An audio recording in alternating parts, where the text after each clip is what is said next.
Hey, what's up, guys? Hope everyone's doing all right out there. For today's session, I thought we'd take a peek under the hood of the Jantsen collab that's going to be coming out later this year. Um, there were some unique ways that I had to go about mixing this song than how I would approach it normally. I thought it'd be kind of fun to talk about. And yeah, so this is what it sounds like if you have not heard it yet.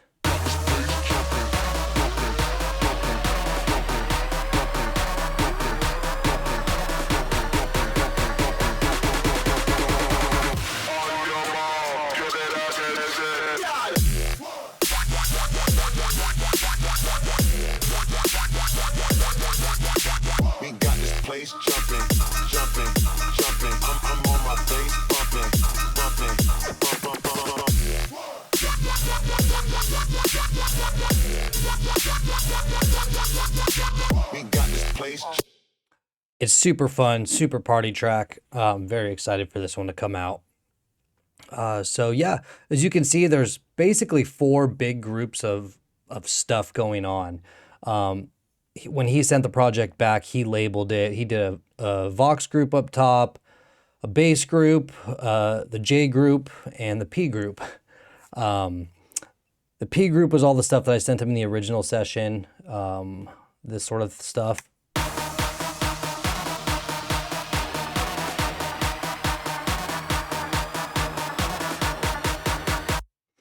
So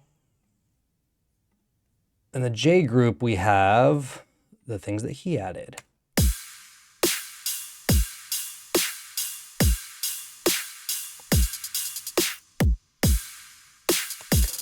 So normally I would have split this up, right? Like, so the P group kind of has my template set up. Well, I've changed my template since then, but my old template, drums, top, subs, bass, leads, blah, blah, blah, all the way down.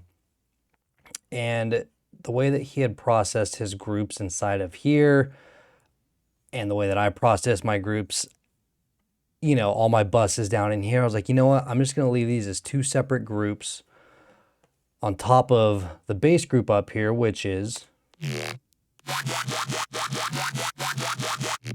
the majority of his basses. And then in the second drop, my basses as well. But the response comes from down here in my group.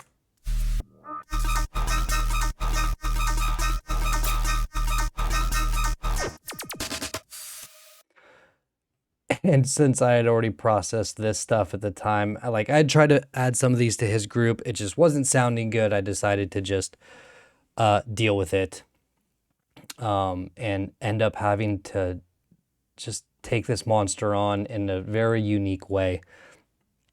So let's just start from the top and work our way down. Nothing crazy here. Side chain triggers. The vocal stuff was all Jantsen on this part. He had found something from Cymatics pack, just chopped it up and did the Jantsen thing. It sounds fucking sick. Got this place jumping, dumping, dumping, dumping, dumping, dumping. We got this place jumping. It was pitched down 8 steps, messed with the formants a little bit. Like I said, all stuff that he had done when he sent it back. Got the classic siren loop, really nothing crazy there. And he had layered on the turnarounds, on the responses of each section, the vocal with my bass stuff. We got this place jumping, jumping, jumping. I'm on my bass bumping, bumping. Oh my God, I forgot how much of a pain in the ass this project was. Because I've got his sub in here.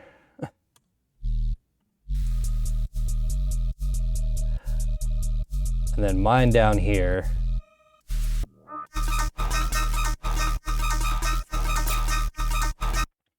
Super not that fun. So, all right, so from the vocals group, obviously nothing too crazy in there.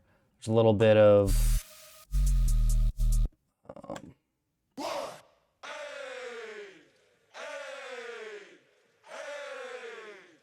We got this place jumping, jumping, jumping. I'm on my bass bumping. And then the only change really was in the second drop. I just added this little motherfucker thing that I've been doing.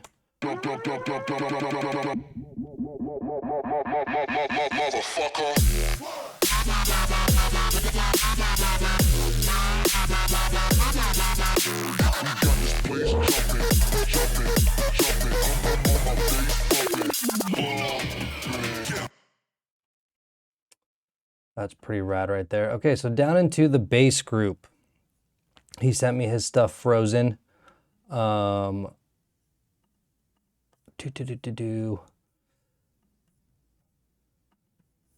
Which I'm sure he did on purpose because everybody wants those Jantsen synths, man. It's a very unique sound.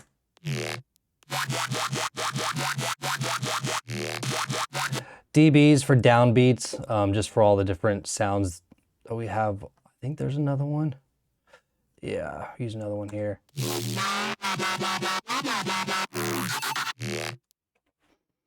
That's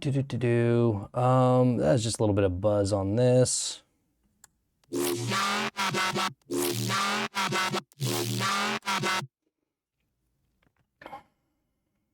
So we got his stuff going into this bass group that's got something. He had the best multiband ever. Looks like just a couple different compressors, a vintage finalizer, which I thought was neat. I didn't know what this was. It's just some compression and saturation and just like, looks like something somebody made at one point. Fat Rack, that's the old, I'm pretty sure this is the Virtual Riot Fat Rack from like 2016 or something. Super useful. I ended up just putting a soothe on it. It was a little peaky. So if we bypass, or if we put it into Delta mode, we can hear what's being removed.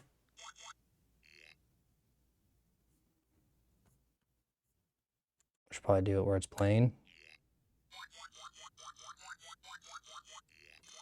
Just to smooth it out a little bit, soothe it out a little bit, if you will. A little bit of reverb throw, just, you know,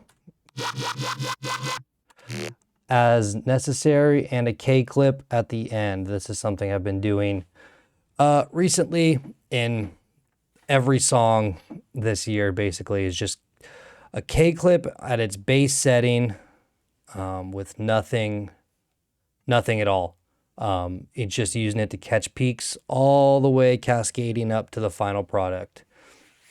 So we're not pushing it into the clipper, but we're just catching little tiny bits from every single channel and every single group so that it's nice and smooth by the time it gets to the final master bus.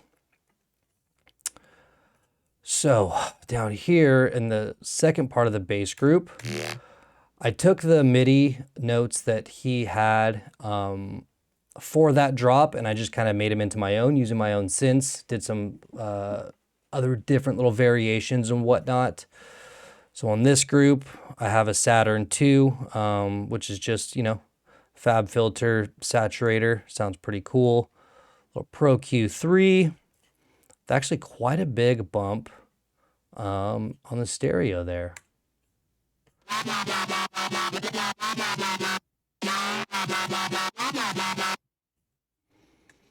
Interesting. The original patch was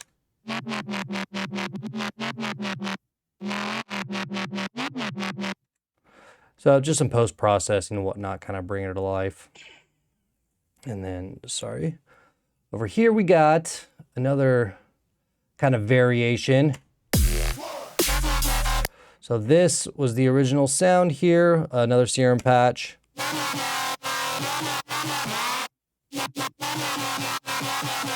Thought it was a little too noisy. I wanted to tighten it up a little bit, so I bounced it into audio.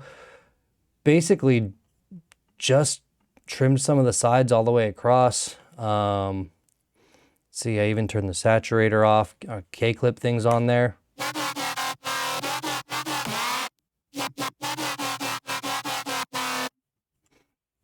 Kind of tightened it up a little bit, gives it, in my opinion, a nicer sound.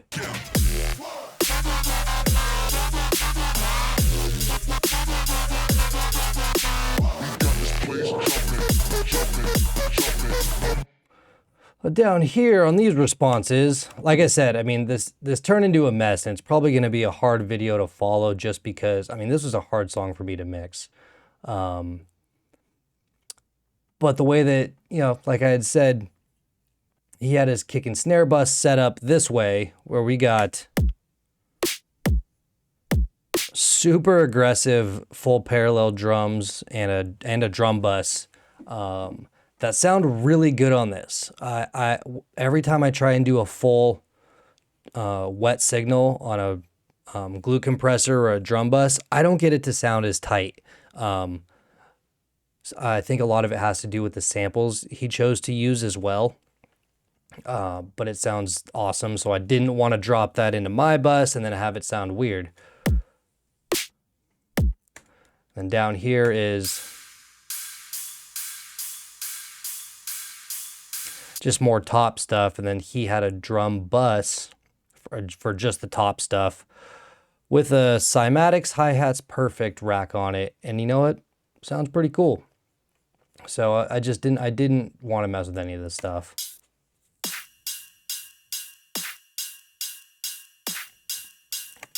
Just a little snare layer in there.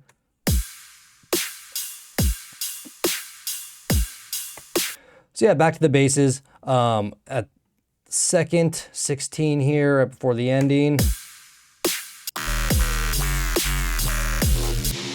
Brought it back to some of his sounds. I added this little glitchy thing.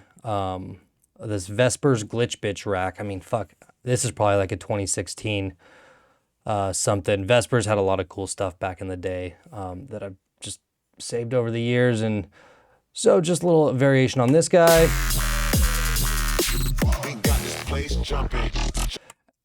And that's just with the rack here.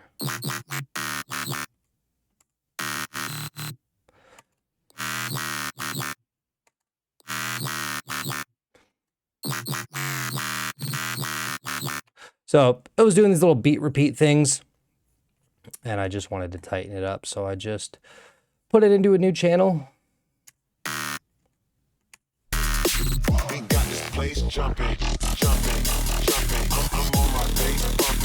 Added another wobbly boy down here. This is a patch from a song on my EP that came out on Mal label called Swerve. I just kind of beefed it up a little bit. I've always liked it.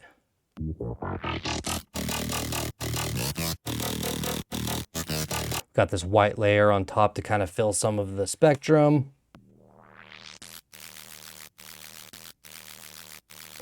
And that's running throughout because this sound up here, I'm sorry.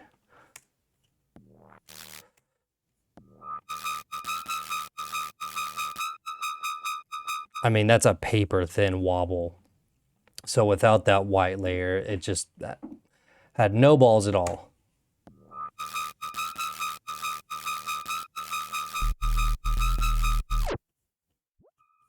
Little tape stop on there, the kilohertz. I love that. One of my favorites. Boo, boo, boo, boo, boo. Swerve.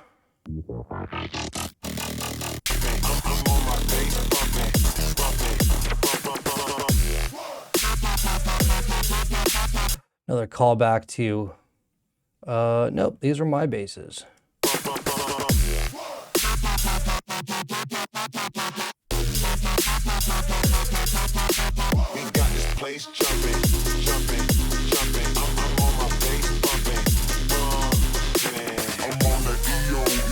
Couple layered boys here.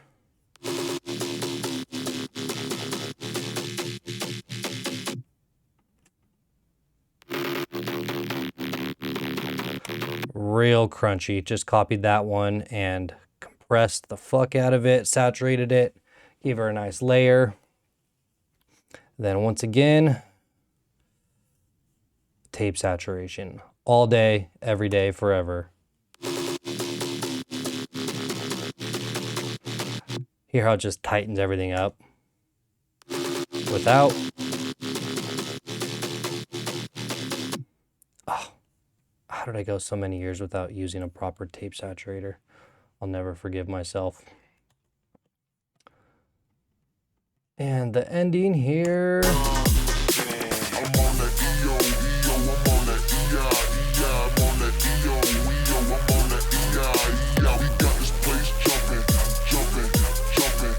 Vocal processing. I'm on the EO, I'm on the I'm on the EO, I'm on the E. So he had done most of this stuff. I mean, it's really nothing crazy. Like I said, it was just pitched down a little bit, 8 steps. Played with the formants a little bit. I'm on the EO, I'm on the I'm on the EO, I'm on the Sounded good at 22.66. Little reverb, little OTT, little saturation. I believe I threw a dimension expander on here. He might have done that. I do not remember, to be honest. I'm on the EO. Yes, nothing crazy at all. So what I ended up having to do once we got through all this madness, right? So nothing. All right, so like I said, other than the fat rack, the soothe. So on his drum group, and like he had some of his effects in here. Sub drops, blah blah blah. Breaks.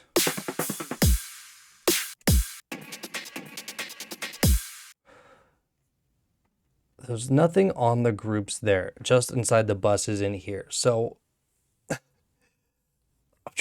trying to figure out the best way how to explain this. So a very good tool, if you end up in a situation like this where the project's a fucking mess, right? Like, it would have taken me a full day of marrying these two different ideas and getting everything re-leveled before I could even like start a proper mix down process. Because there's just, you know, as you go along, now you're making a track, you're mixing as you go. So it made it really tough to try and combine them. So I said, fuck it. I'm just going to use span.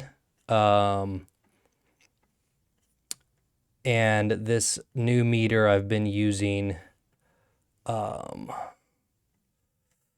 DP Meter 5. It's free, TB Pro Audio. I watched a couple videos and I ended up liking this more than the Uline. It has more accurate readings. There's the RMS version and LUFS as well. And so I just went through and I balanced with this. I had these on my other screens. I would go through like his sub.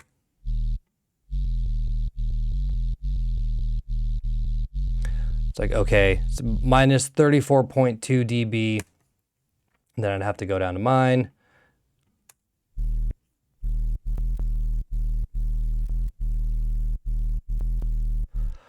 Yep, 33.9. I mean, so close. So basically that's just how I ended up doing it with the basses as well. Is just looking for relative volume and trying to keep everything kosher there.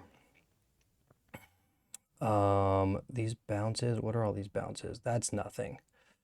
So everything ended up coming into this pre-master. I didn't do any crazy bussing on this one because Jesus Christ, right? Like this entire song is a crazy bus and it just started to get a little out of control. So literally nothing on the pre-master.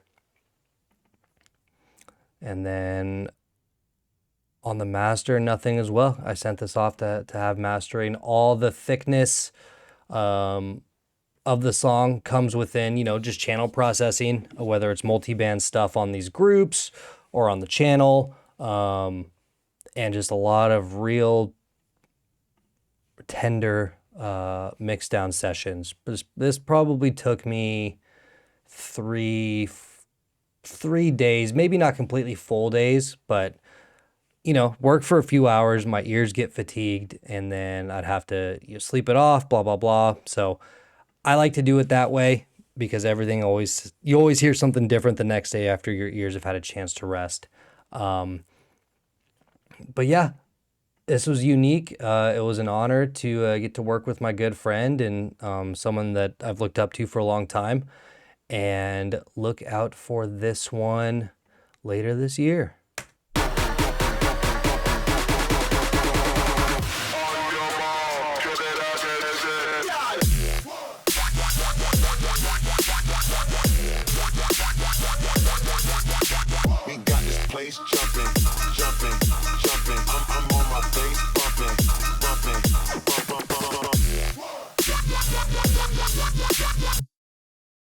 Ooh, that's fun. All right, I'll catch you guys later. Peace.